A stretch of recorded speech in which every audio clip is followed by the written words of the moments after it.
Khan Yunis berdarah, terapkan strategi perang gerilya. Brigade Al-Qassam berhasil bantai 8 tentara elit Israel.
Brigade Al-Qassam bahwa para pejuangnya telah membantai 8 tentara elit Israel di Bani Suhaila, sebelah timur Khan Yunis. Itu merupakan bentuk kesuksesan strategi perang gerilya yang terbaru yang diterapkan sayap militer Hamas tersebut. Sayap bersenjata Hamas juga mengatakan bahwa mereka telah meledakkan perangkat anti personel yang menargetkan pasukan Israel di dalam sebuah gedung di Quza'a, kota lain yang terletak di sebelah timur Khan Yunis, yang mengakibatkan banyak tentara Israel terbunuh dan juga cedera. Di kamp pengungsi Al-Burej, kelompok Hamas mengatakan bahwa pejuangnya menghancurkan 2 tank Merkava dengan peluru Al-Yasin 105. Sebelumnya, pada Jumat, para pejuang Brigade Al-Qassam bentrok dengan 9 tentara Israel di Bani Suhaila. Mereka menambahkan bahwa helikopter Israel hadir untuk mengangkut korban tewas dan terluka. Sementara itu, pemimpin Biro Politik Hamas Ismail Haniyah telah meminta Blinken untuk menggunakan tur Timur Tengahnya saat ini untuk mengakhiri agresi Israel. Haniyah mengatakan dalam pesan video bahwa dia berharap Blinken telah mempelajari pelajaran dari 3 bulan terakhir dan juga memintanya untuk mengakhiri pendudukan seluruh tanah Palestina.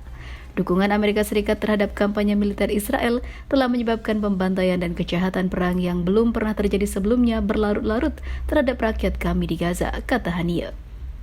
Tokoh senior Hamas yang berbasis di Qatar juga mendesak para pemimpin regional yang akan bertemu Blinken untuk memberitahunya bahwa stabilitas di Timur Tengah terkait erat dengan perjuangan Palestina.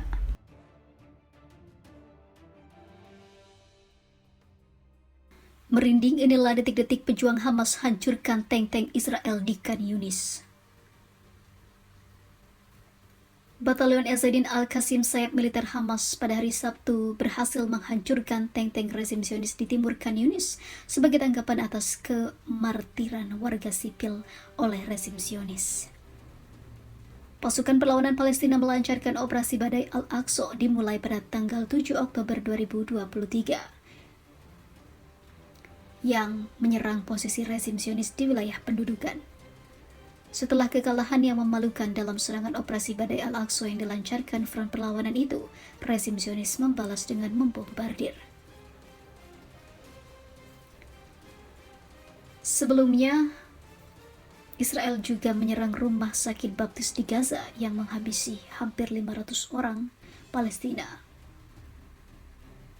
Kemudian militer rezim Zionis kembali mengancam akan mengebom rumah sakit Al-Quds di kota itu. Yang terbaru, Israel membombardir lokasi dekat rumah sakit Al-Amal. Serangan di lokasi dekat rumah sakit Al-Amal itu dilancarkan pada hari Selasa. Di sisi lain, tim medis Palestina berusaha menyelamatkan seorang pemuda yang terjebak di bawah reruntuhan bangunan yang hancur di Gaza. Warga Palestina juga berusaha menyelamatkan seorang anak dari reruntuhan rumahnya yang dibom oleh pesawat tempur Israel di kamp pengungsi Nusairat.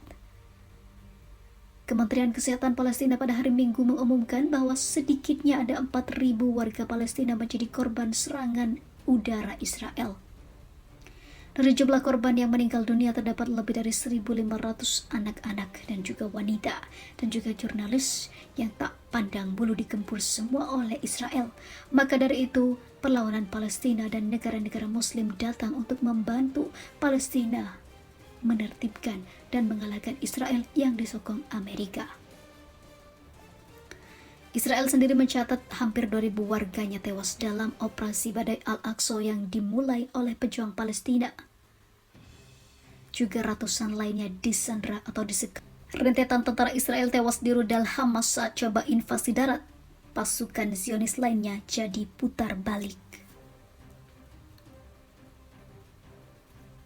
Militer Israel mengatakan salah satu tentaranya tewas akibat rudal anti-tank yang ditembakkan kelompok sayap militer Hamas Brigade Izz ad-Din al-Qassam. Itu terjadi ketika tentara Zionis mencoba melakukan invasi darat ke Palestina yang berhasil digagalkan oleh Hamas. Brigade al-Qassam mengumumkan di Telegram mengatakan kematian beberapa tentara Israel telah mendorong pasukan Zionis untuk putar balik ke Israel.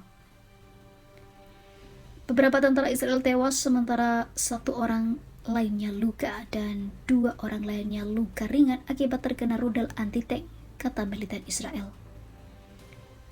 Militer Israel mengatakan tujuan upaya serangan darat itu adalah untuk menemukan para sandera yang ditawan Hamas di wilayah Khan Yunis di Gaza untuk menggagalkan infrastruktur. Lanjut, militer Israel yang terbiasa menggunakan label teroris untuk menyebut Hamas.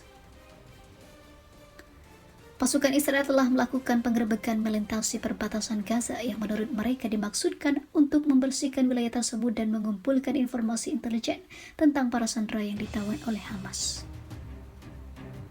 Tarek Abu Azum, jurnalis Al Jazeera, melaporkan dari Khan Yunis di Gaza bahwa serangan Israel tersebut memaksa Hamas untuk bersiap menghadapi invasi darat yang telah lama dispekulasikan oleh Zionis Israel.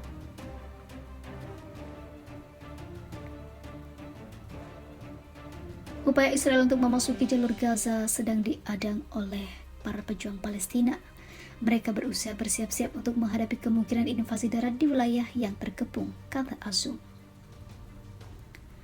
Dia menambahkan bahwa situasi di lapangan sangat dramatis dan kondisi keamanan di jalur Gaza tidak dapat diprediksi.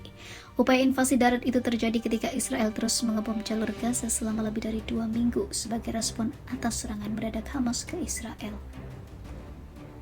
Serangan Hamas yang diberi nama Operasi Badai Al-Aqsa telah menghabisi hampir 2.000 orang Israel dan ratusan lainnya diculik.